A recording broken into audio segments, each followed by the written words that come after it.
Welcome to Office Automation Systems. We are in the second session of Office Automation Systems. In the last session or in the first session, we have studied the Office and the meaning of Office and the importance of Office. In this session, we are going to study different functions undertaken by the Office. What are those functions? Let me highlight the functions of Office is divided into two. The first one is basic or primary functions, and the second one is administrative or secondary functions. Under the basic functions, what the Office is doing basically. So, what are the basic functions of the Office? In that particular thing we are going to study today. The very first function of the Office is receiving the information from various sources which is relevant to run the business or the business activity of that organization.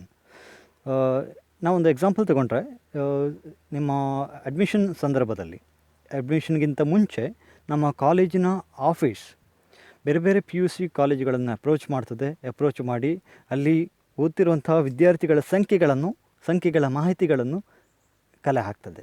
ಅದರಲ್ಲಿ ಹುಡುಗರೆಷ್ಟು, ಹುಡುಗಿಯರೆಷ್ಟು, ಮತ್ತು ಕಾಮರ್ಸಲ್ಲಿ ಎಷ್ಟಿದ್ದಾರೆ, ಸೈನ್ಸಲ್ಲಿ ಎಷ್ಟಿದ್ದಾರೆ, ಆರ್ಟ್ಸಲ್ಲಿ ಎಷ್ಟಿದ್ದಾರೆ, ಈ ಎಲ್ಲ ವಿವರಗಳನ್ನು ತಗೊಳ್ತದೆ.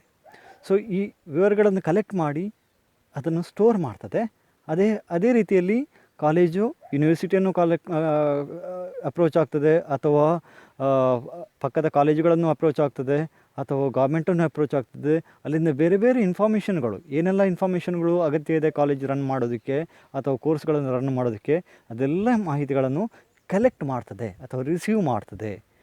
So ಆ receive ಮಾಡಿದಂಥ ಇನ್ಫಾರ್ಮೇಷನ್ಗಳ ಆಧಾರದಲ್ಲಿ ವ್ಯವಹಾರಗಳನ್ನು ಅಥವಾ ವ್ಯವಹಾರ ಚಟುವಟಿಕೆಗಳನ್ನು ನಡೆಸಲಿಕ್ಕೆ ಸಾಧ್ಯ ಆಗ್ತದೆ. ಎರಡನೇ ಫಂಕ್ಷನ್ ರೆಕಾರ್ಡಿಂಗ್ ಇನ್ಫಾರ್ಮೇಷನ್. ಈಗ ರಿಸೀವ್ ಮಾಡಿದಂಥ ಇನ್ಫಾರ್ಮೇಷನ್, ರಿಸೀವ್ ಮಾಡುವಂಥದ್ದು ಇನ್ನೊಂದು ಅರ್ಥದಲ್ಲಿ ನಾವು ತಗೊಳ್ಳೋದಿದ್ರೆ, ನೀವು ಅಡ್ಮಿಷನ್ ಆಗೋ ಸಂದರ್ಭದಲ್ಲಿ ಅಪ್ಲಿಕೇಶನ್ ಫಾರ್ಮ್ಗಳನ್ನು ಫಿಲ್ ಮಾಡಿ ಕೊಟ್ಟಿರ್ತೀರಿ. ಅದನ್ನು ಆಫೀಸೇ ರಿಸೀವ್ ಮಾಡ್ತದೆ ಹೊರತಾಗಿ ಯಾವುದೇ ಪರ್ಟಿಕ್ಯುಲರ್ ಡಿಪಾರ್ಟ್ಮೆಂಟ್ ರಿಸೀವ್ ಮಾಡೋದಿಲ್ಲ. ಹೌದಲ್ವೇ? ಸೊ ಇಲ್ಲಿ ರಿಸೀವ್ ಮಾಡಿದಂಥ ಇನ್ಫಾರ್ಮೇಷನ್ಗಳನ್ನು ಏನು ಮಾಡಬೇಕು? ರೆಕಾರ್ಡ್ ಮಾಡಬೇಕು, ಅಥವಾ ಅದನ್ನು ರಿಜಿಸ್ಟರ್ ಮಾಡಿಟ್ಟುಕೊಳ್ಬೇಕು. ರಿಜಿಸ್ಟರ್ ಬುಕ್ಗಳಲ್ಲಿ ಬರೆಯುವಂಥದ್ದು.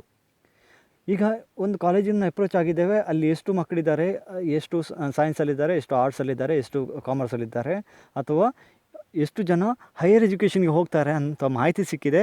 ಈಗ ಸಿಕ್ಕಿರುವಂಥ ಮಾಹಿತಿಯನ್ನು, ಅಥವಾ ಇಲ್ಲಿಗೆ ಅಡ್ಮಿಷನ್ಸ್ಗೆ ಅಪ್ಲಿಕೇಶನ್ ಫಾರ್ಮ್ಗಳನ್ನು ಕೊಟ್ಟಿರುವಂಥ ಮಾಹಿತಿಗಳನ್ನು ರೆಕಾರ್ಡ್ ಮಾಡಿರುವಂಥದ್ದು. ಇಷ್ಟು ಜನ ಬಂದು ಕೇಳಿದ್ದಾರೆ ಮಾಹಿತಿ, ಅಥವಾ ಇಷ್ಟು ಜನ ಬಂದು ಮಾಹಿತಿ ಕೊಟ್ಟಿದ್ದಾರೆ ಅಂತ ಮಾಹಿತಿ ಕೊಟ್ಟಿರೋಂಥದ್ದನ್ನು ರಿಜಿಸ್ಟರ್ ಮಾಡುವಂಥದ್ದು, ರೆಕಾರ್ಡ್ ಮಾಡಿಟ್ಟು ನೆಕ್ಸ್ಟ್ ಮೂರನೇ ಫಂಕ್ಷನ್ ಪ್ರೊಸೆಸಿಂಗ್ ಇನ್ಫಾರ್ಮೇಷನ್. ಈಗ ರೆಕಾರ್ಡ್ ಮಾಡಿದ್ದೇವೆ ಅಥವಾ ರಿಜಿಸ್ಟರ್ ಮಾಡಿದ್ದನ್ನು ಪ್ರೊಸೆಸ್ ಮಾಡಬೇಕು. ಹೇಗೆ ಪ್ರೊಸೆಸ್ ಮಾಡ್ತೇವೆ? ಈಗ ಮಾಹಿತಿಯನ್ನು ಕಲೆ ಹಾಕಿರುವಂಥ ಉದ್ದೇಶ ಏನಾಗಿರ್ತದೆ? ಅಡ್ಮಿಷನ್ ಮಾಡುವಂಥ ಉದ್ದೇಶ ಆಗಿರ್ತದೆ. ಸೊ ಅಡ್ಮಿಷನ್ ಮಾಡುವಾಗ ಯಾವ ಆಧಾರದಲ್ಲಿ ಅಡ್ಮಿಷನ್ ಕೊಡಲಾಗ್ತದೆ? ನಿಮ್ಮ ಮೆರಿಟ್ ಆಧಾರದಲ್ಲಿ ಅಡ್ಮಿಷನನ್ನು ಕೊಡಲಾಗ್ತದೆ, ಅಥವಾ ರಿಸರ್ವೇಷನ್ ಆಧಾರದಲ್ಲಿ ಅಡ್ಮಿಷನನ್ನು ಕೊಡಲಾಗ್ತದೆ. ಗೌರ್ಮೆಂಟ್ ಯಾವ ರಿಸರ್ವೇಷನ್ ಕೊಟ್ಟಿರ್ತದೆ ಅದೇ ರಿಸರ್ವೇಷನ್ನ ಆಧಾರದಲ್ಲಿ ಅಥವಾ ಮೆರಿಟ್ ಆಧಾರದಲ್ಲಿ ನಿಮಗೆ ಕಾಲೇಜಿಗೆ ದಾಖಲಾತಿಯನ್ನು ಕೊಡಲಾಗ್ತದೆ. ಸೊ ಅದನ್ನು ಪ್ರೊಸೆಸ್ ಮಾಡೋದು ಹೇಗೆ? ಯಾರಿಗೆ ಹೆಚ್ಚಿನ ಮೆರಿಟ್ ಇದೆ, ಯಾರು SC ST ಅಥವಾ ಬೇರೆ ಬೇರೆ ಮೀಸಲಾತಿಗಳಲ್ಲಿ ಇದ್ದಾರೆ, ಅವರನ್ನು ಮೀಸಲಾತಿ ವರ್ಗದಲ್ಲಿ ಪರಿಶೀಲಿಸಿ ಮತ್ತು ಅದರ ಆಧಾರದಲ್ಲಿ ಬೇರೆ ಬೇರೆ ಚಾರ್ಟ್ಗಳನ್ನು ಮಾಡಿ ಅದನ್ನು ಪ್ರೊಸೆಸ್ ಮಾಡುವಂಥದ್ದು. ಆ processing of information, that is a process of the ಆಫೀಸ್ನ ಒಂದು ಬೇಸಿಕ್ ಫಂಕ್ಷನ್ಸ್ಗಳಲ್ಲಿ ಒಂದಾಗಿರ್ತದೆ. ಅದನ್ನು ಪ್ರೊಸೆಸ್ ಮಾಡಿದರೆ ನೆಕ್ಸ್ಟ್ ಆ್ಯಕ್ಟಿವಿಟಿ ಈಸಿಯಾಗಿ ಆಗ್ತದೆ. And the next one is the retrieval of the ಇನ್ಫಾರ್ಮೇಷನನ್ನು ರಿಟ್ರೀವ್ ಮಾಡುವಂಥದ್ದು. ಒಂದು ಹಂತದಲ್ಲಿ ಸ್ಕಾಲರ್ಶಿಪ್ ಇಶ್ಯೂ ಮಾಡೋದಕ್ಕೆ ಅಥವಾ ಯೂನಿವರ್ಸಿಟಿ ಕೇಳ್ತದೆ ಎಷ್ಟು ಜನ ಎಕ್ಸಾಮ್ ಬರೀತಿದ್ದಾರೆ, ಎಷ್ಟು ಜನ BBA ಎಕ್ಸಾಮ್ ಬರೀತಿದ್ದಾರೆ. ಸೊ ಆ ಮಾಹಿತಿ ಎಲ್ಲಿರ್ತದೆ? ನಾವು ಆಲ್ರೆಡಿ ರೆಕಾರ್ಡ್ ಮಾಡಿಟ್ಟು ಸ್ಟೋರ್ ಮಾಡಿದ್ದೇವೆ. ಅದನ್ನು ರಿಟ್ರೀವ್ ಮಾಡುವಂಥದ್ದು ಅಥವಾ ಅದನ್ನು ವಾಪಸ್ ತೆಗೆಯುವಂಥದ್ದು ರೆಕಾರ್ಡಿಂದ ನಾವು ವಾಪಸ್ ತೆಗಿತೇವೆ ಮತ್ತು ಅದನ್ನು ಯೂಸ್ ಮಾಡ್ತೇವೆ. Reusing of the recorded information, retrieving that information. ನಾವು ಅದನ್ನು ಸ್ಟೋರ್ ಮಾಡಿಟ್ಟಿರೋಂಥ ಇನ್ಫಾರ್ಮೇಷನ್ನು ಯೂಸ್ ಮಾಡ್ಕೊಳ್ಳುವಂಥದ್ದು as and when it is required. Again reusing of that information, ಅದನ್ನು ರಿಟ್ರೀವಲ್ ಆಫ್ ಇನ್ಫಾರ್ಮೇಷನ್ ಅಂತ ಹೇಳ್ತೇವೆ. And the next one is or the last primary function is protecting assets. ಒಂದು ಆಫೀಸ್ನ ಅಸೆಟ್ಸ್ಗಳೇನಿದೆ, ಒಂದು ಆರ್ಗನೈಸೇಷನ್ನ ಅಸೆಟ್ಸ್ಗಳೇನಿದೆ, ಅದನ್ನು ಪ್ರೊಟೆಕ್ಟ್ ಮಾಡುವಂಥ ಬೇಸಿಕ್ ಫಂಕ್ಷನ್ಸ್ ಯಾರು ಮಾಡ್ತದೆ? ಆಫೀಸ್ ಮಾಡ್ತದೆ. ಅಸೆಟ್ಸ್ಗಳನ್ನು ಉಳಿಸ್ಕೊಳ್ಬೇಕು. ಆಫೀಸಲ್ಲಿ ಸ್ಟೇಷನರೀಸ್ ಇದೆ, ಅಥವಾ ಪ್ರಿಂಟಿಂಗ್ ಮೆಷಿನರೀಸ್ ಎಲ್ಲ ಇದೆ, ಅಥವಾ ಸ್ಕ್ಯಾನರ್ಸ್ ಇದೆ, ಅದನ್ನು ಉಳಿಸ್ಕೊಳ್ಬೇಕು. ಈಗ ಯಾರೋ ಬರ್ತಾರೆ, ಅಲ್ಲಿಗೆ ಹೋಗ್ತಾರೆ, ಬರ್ತಾರೆ, ಬಟ್ ಅಲ್ಲಿರುವಂಥ ಸ್ಟೇಷನರೀಸ್ಗಳನ್ನು ತಗೊಂಡು ಹೋಗ್ತಿದ್ದಾರೆ ಅವರೊಟ್ಟಿಗೆ. ಅದನ್ನು ತಗೊಂಡು ಹೋಗದ ಹಾಗೆ ತಡೆಯುವಂಥ ವ್ಯವಸ್ಥೆ, ಅಥವಾ ಅದನ್ನು ಮಿಸ್ಅಪ್ರಾಪ್ರಿಯೇಟ್ ಆಗದ ರೀತಿಯಲ್ಲಿ ಅದನ್ನು ನೋಡ್ಕೊಳ್ಳೋಂಥ ವ್ಯವಸ್ಥೆಯನ್ನು ಯಾರು ಮಾಡಬೇಕಾಗ್ತದೆ? ಆಫೀಸ್ ಮಾಡಬೇಕಾಗ್ತದೆ. ಅದು ಆಫೀಸ್ನ ಬೇಸಿಕ್ ಫಂಕ್ಷನ್ಸ್ಗಳಲ್ಲಿ ಒಂದಾಗಿರ್ತದೆ. So here it's a receiving information, recording the received information, and processing the recorded information, and retrieving the information which is processed, and protecting the assets of the office. See, if you have any questions regarding the basic functions of the office, kindly drop me a message in the classroom. So I'm proceeding further with the secondary functions or the administrative functions of the office. Administrative process of the office. Under this, the first one is the communication between the internal or the external persons. See, internal, ಒಂದು ಆಫೀಸ್ನ ಒಳಗಡೆ ಇರುವಂಥ ವ್ಯಕ್ತಿಗಳು, ಅಥವಾ ಒಳಗಡೆ ಇರುವಂಥ ಬೇರೆ ಬೇರೆ ಡಿಪಾರ್ಟ್ಮೆಂಟ್ಗಳು, ಅಥವಾ ಬ್ರ್ಯಾಂಚಸ್ಗಳು, ಅಥವಾ ಬೇರೆ ಬೇರೆ ಬಿಲ್ಡಿಂಗ್ಗಳ ಅಲ್ಲಿರುವಂಥ ಆಫೀಸ್ಗಳು, ಒಂದು ಕಂಪನಿ ಒಳಗಡೆ ಇರುವಂತಹ ಬೇರೆ ಬೇರೆ ಬ್ರ್ಯಾಂಚಸ್ಗಳೊಟ್ಟಿಗೆ ಕಮ್ಯುನಿಕೇಟ್ ಮಾಡುವಂಥದ್ದು.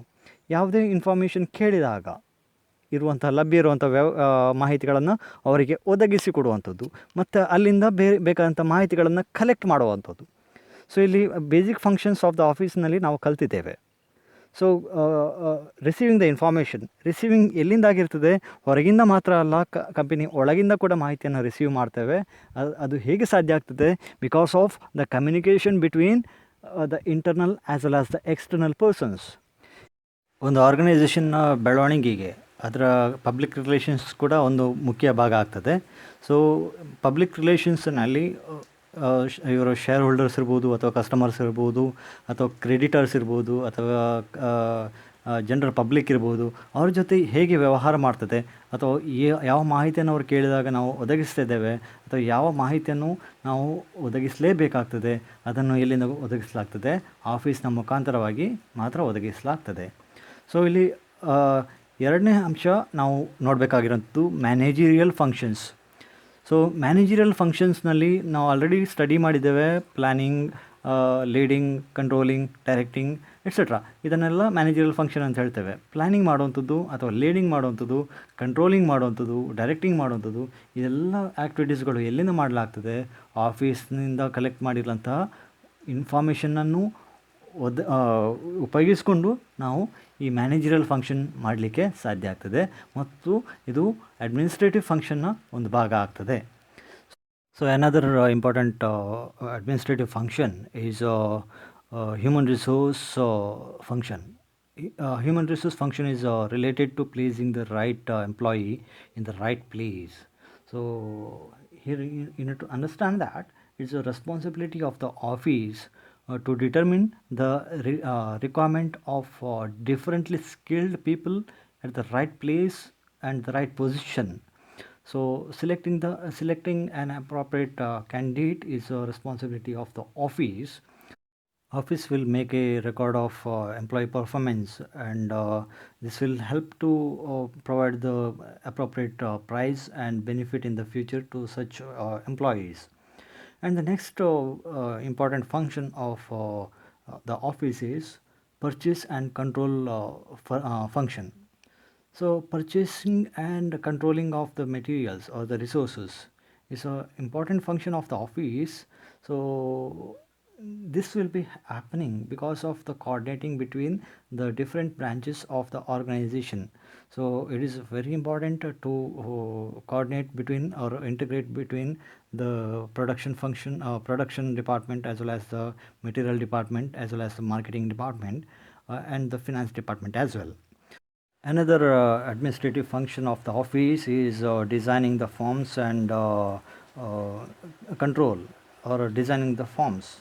So here every offices they are using different kinds of bills, inquiry form, voucher, letter pad, purchase orders, etc.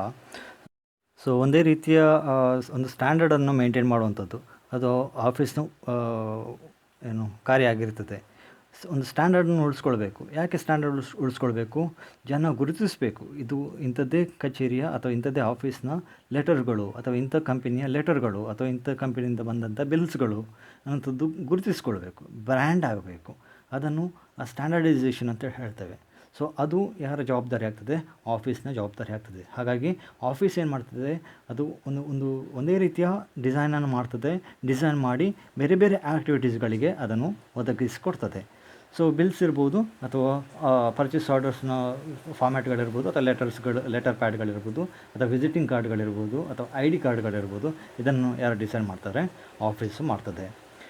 Another important function of office is development of office systems and procedure. So it is a responsibility of the office to simplify the process of the activities of the office. ಒಂದು ಆಫೀಸ್ನಲ್ಲಿರುವಂಥ ಎಲ್ಲ ಆ್ಯಕ್ಟಿವಿಟೀಸ್ಗಳ ಪ್ರೊಸೆಸ್ಸನ್ನು simplify ಮಾಡಬೇಕು. ಅದನ್ನು ಹೇಗೆ simplify ಮಾಡಬೇಕು ಅನ್ನೋಂಥ ಬಗ್ಗೆ ಒಂದು ಸಿಸ್ಟಮನ್ನು develop ಮಾಡುವಂಥದ್ದು. ಈ ಥರ ಮಾಡಿದರೆ ನಮ್ಮ ವರ್ಕ್ಗಳು ಈಸಿ ಆಗ್ತದೆ, ಭಾರಿ ಬೇಗ ರೀಚ್ ಮಾಡಲಿಕ್ಕಾಗ್ತದೆ, ಭಾರಿ ಬೇಗ ಮುಗಿಸ್ಲಿಕ್ಕಾಗ್ತದೆ, ಮತ್ತು ಎಫಿಷಿಯೆಂಟ್ ರಿಸಲ್ಟ್ ಸಿಗ್ತದೆ ಅನ್ನೋಂಥದ್ದನ್ನು ಯಾರು ಮನಗಾಣಬೇಕಾಗ್ತದೆ? ಆಫೀಸ್ ಅದರ ಬಗ್ಗೆ ಆಲೋಚನೆ ಮಾಡಬೇಕು, ಮತ್ತು ಆಫೀಸ್ ಅಂಥ ಸಿಸ್ಟಮನ್ನು ಡೆವಲಪ್ಮೆಂಟ್ ಮಾಡ್ತದೆ.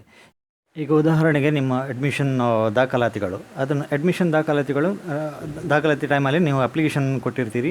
ಬಟ್ ಆ ಮಾಹಿತಿ ಯಾವುದೋ ಒಂದು ಸಂದರ್ಭದಲ್ಲಿ ಬೇಕು ಅಂತ ಇದ್ದಾಗ ವಾಪಸ್ ನಿಮ್ಮ ಅಪ್ಲಿಕೇಶನ್ಸ್ಗೆ ಕೈ ಹಾಕಿ ಆ ಮಾಹಿತಿಯನ್ನು ತಗೊಳ್ಳೋ ಬದಲು ಅದನ್ನು ಸ್ಟೋರ್ ಮಾಡಿಡುವಂಥದ್ದು.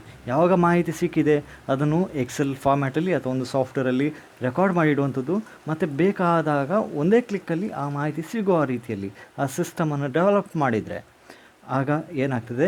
ಆಫೀಸ್ನ ಕಂಪ್ಲೀಟ್ ಪ್ರೊಸೆಸ್ಗಳು, ಕಂಪ್ಲೀಟ್ ವರ್ಕ್ಗಳು ಸಿಂಪ್ಲಿಫೈ ಆಗ್ತದೆ. Thank you very much. ಯಾವುದಾದ್ರೂ ಕ್ವಶನ್ಸ್ ಇದ್ದರೆ ಕ್ಲಾಸ್ ರೂಮಲ್ಲಿ ಕೇಳಬಹುದು.